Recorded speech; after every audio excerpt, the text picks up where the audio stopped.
भगवान का आगमन हुआ। हजारों की लाखों की संख्या में भीड़। बोलिए संत भगवान की जय। कृष्ण कहने से तर जाएगा, पार भव से उतर जाएगा। कृष्ण से तर जाएगा, पार भव से उतर जाएगा। कृष्ण कहने से तर जाएगा, पार भव से उतर जाएगा। कृष्ण कहने से तर जाएगा, पार भव से उतर जाएगा। बंधुओं, ये संतों की ही महती कृपा है जो कि आज इस वीरान जंगल में हम सभी बैठ करके कथा का रस स्वादन कर रहे हैं। भाई, हम आप की इतनी हिम्मत नहीं कि वीरान जंगल में रह करके हम 2 दिन भी जीवन यापन कर लें। है हम में शक्ति नहीं है।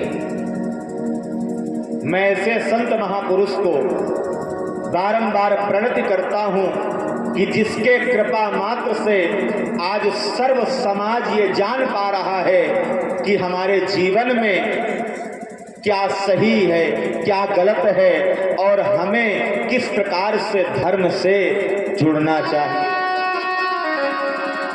महाराज, वास्तविकता तो यही है।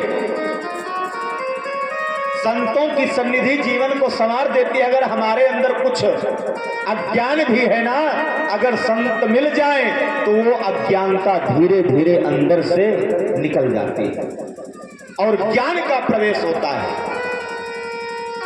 जब ज्ञान का प्रवेश होता है तभी हम आप समझ पाते हैं कि धर्म क्या है और अधर्म क्या है। जब तक ज्ञान प्रवेश नहीं होगा तब तक नहीं समझा जाएगा। वैसे श्री नागेश्वर धाम के महंत श्री स्वामी देवगिरी जी महाराज के कृपा मात्र से ही ये आयोजन हम सभी इकट्ठा हैं। अगर इनकी कृपा मात्र ना होती तो हम कहां ऐसे आयोजन कर पाते।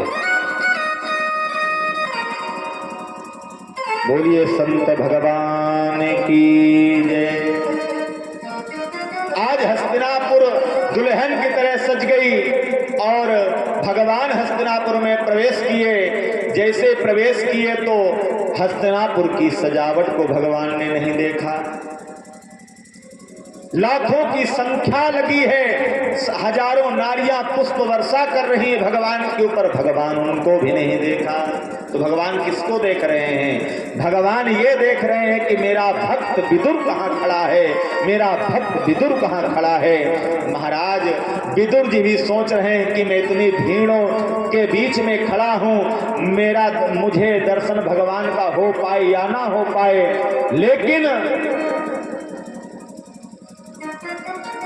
बंधुओं, भगवान जिसको अपना बना लेते हैं सिर्फ उसी को देखते हैं। उसके सामने 56 भोग लगा दो वो व्यर्थ है, बेकार है। आज लाखों की संख्या में भीड़ है, उन्हीं के बीच में विदुर और विदुरानी खड़े हैं। भगवान देख रहे हैं कि विदुर जी कहाँ हैं। जैसे ही भगवान की नजर विदुर पर पड़ी, विदुर की नजर भगवान पर पड़ी तो समझ लो विदुर के नेत्र सजल हो गए। भगवान प्रसन्न हो गए कि जिन्हें मैं देखने आया हूं, जिन्हें दर्शन कृपा मात्र करने आया हूं, उसका दर्शन मुझे हो गया। विदुर जी के नेत्र जैसे ही भगवान से मिले, विदुर जी इतने प्रसन्नचित्त हुए कि मेरा अहोभाग्य, मेरा जीवन धन्य है जो मैंने आज भगवान का दर्शन किया।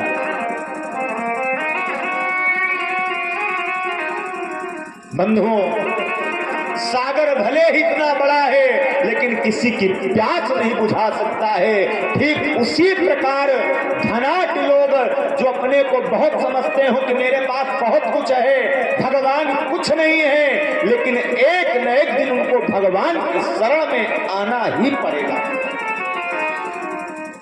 नहीं आएंगे तो पतन होगा, ये निश्चित है, ये निश्चित है। बंधुओं, आज भगवान द्वारिकापुरी से हस्तिनापुर पधारे, विदुर के दर्शन किए। दर्शन करने के बाद दुर्योधन ने सुंदर सिंहासन पर, स्वर्ण मंडित सिंहासन पर भगवान को बिठाया।